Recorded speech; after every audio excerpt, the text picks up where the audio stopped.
Well, it has been a long and freezing wait for the mourners who have been camped out at Windsor Castle to grab the best spot to watch from. Europe correspondent Lisette Raymer is there with them. Windsor has been a maze of mourners for 10 days, but today the crowd was different, weighed down not just by grief, but by cheers and blankets and brave plans for the evening ahead. We're hoping to camp out tonight so that we get to see the Queen return home tomorrow. Through strict security, they trudged to find their place with a view. What's for dinner? Marmalade sandwiches, I think. Teresa and Joan were the first to arrive, but they were far from the last. The long walk soon transformed into the longest campground. Staying the night, braving it in the cold. We've got some extra large socks for when the lights go down. Happy campers with heavy hearts. I want to last say goodbye to her, yeah. From the spontaneous, We were sat eating our cheese sandwiches and thought, should we stay? to those who booked the trip the minute they read the news and are very, very well prepared. I have a waterproof poncho, I have waterproof trousers.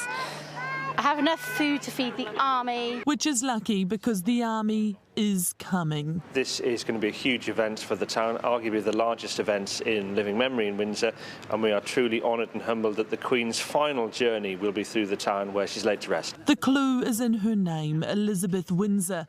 This town really is the Queen's home. She'll be at peace here, I think. Reunited with her strength and stay. When Prince Philip died last year, his coffin was placed in the royal vault, waiting to be moved to the memorial chapel with the Queen when she died. That's when the cameras will stop rolling. A private ceremony will be held as they open the family tomb where her parents and sister are for the first time in 20 years.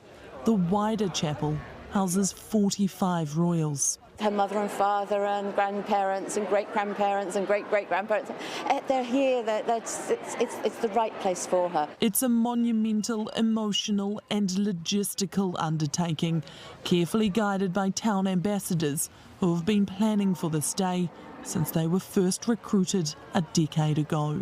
I really don't know how I'll feel. I keep choking up. The time 3, 2, 1. has finally come. Everyone expected the Queen to live on forever and forever. A kingdom ready to farewell its Queen, or at least as ready as it will ever be.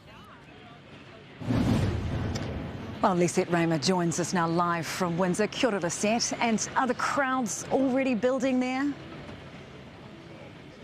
Yes, Sam, people have come from all over the United Kingdom, all over the world to be here in Windsor.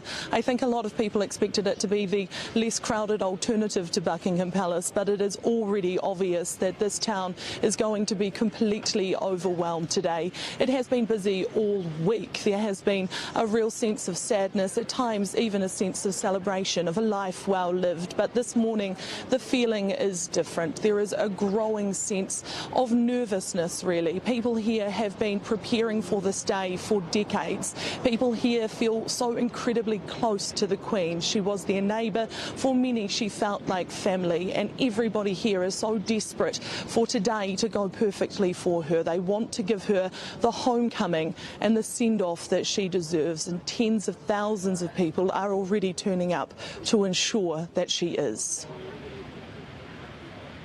Lisette Raymer there live from Windsor. Thanks so much. And you can join us on 3 for full coverage of the Queen's funeral. We will be live from London from 7:30 tonight.